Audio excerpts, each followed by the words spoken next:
Hi everyone, welcome to another one of my NBA team previews. We're going to talk about the Detroit Pistons today, a team that really overhauled its complete roster and coaching staff.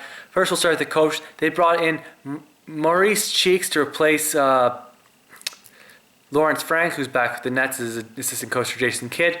And then they rehauled their roster. And we'll start with the guys they got starting. They signed Josh Smith to a big free agent contract. Josh Smith is a guy who sometimes makes some bad shot selection, taking some longer jumpers than he should.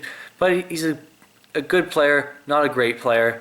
Look at their other player they picked up. That's Brandon Jennings, who is a good point guard. But really, these guys aren't the guy. If you're going to be a championship team, these aren't your best players. So it'll be interesting to see what else they get. We'll go with look at the other starters. They got some young big men that you have to be excited about if you're a Pistons fan. That's Greg Monroe, who enters his fourth season, excuse me. Or is it fourth season?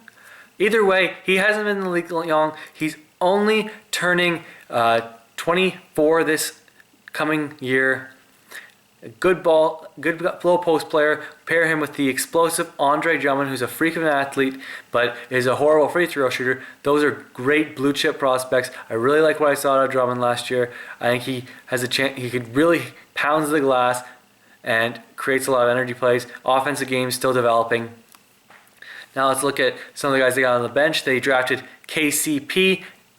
Kentavious Caldwell-Pope out of Georgia. I think he's a good player, just who played on a horrible college basketball team at Georgia. I think he'll be a solid bench player, a guy who can knock down some shots. They also brought back Chauncey Billups to be a backup guard.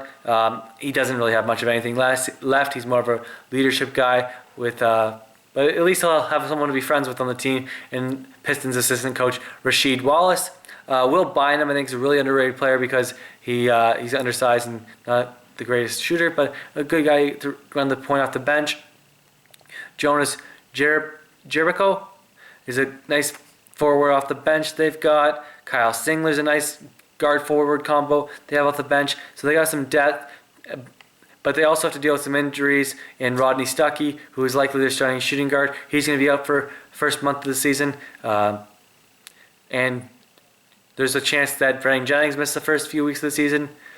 And then they have the rotting corpse of Charlie Villanueva and his contract in the bench. So overall, I think this is about a 6th seed in the East. But I think this is a team that is not in for a long playoff run unless they can really get a favorable matchup where they can pound the post, use their size advantage, where they start 3 guys that are 6'10 and taller, I believe, in Monroe, Drummond, and Josh Smith. Well, Smith's maybe 6'9", 6'10". Who knows? But they have to take advantage of their size on other teams that have shorter lineups, don't really defend the post well. They could have a good matchup against the Heat, but they can't really anyone to cover. LeBron, only one slight problem there. Yeah, but Pistons, 6th seed. They finally make the playoffs after missing out the last few seasons, and have a nice core to build around. And that's my preview for the Detroit Pistons. Thanks for watching.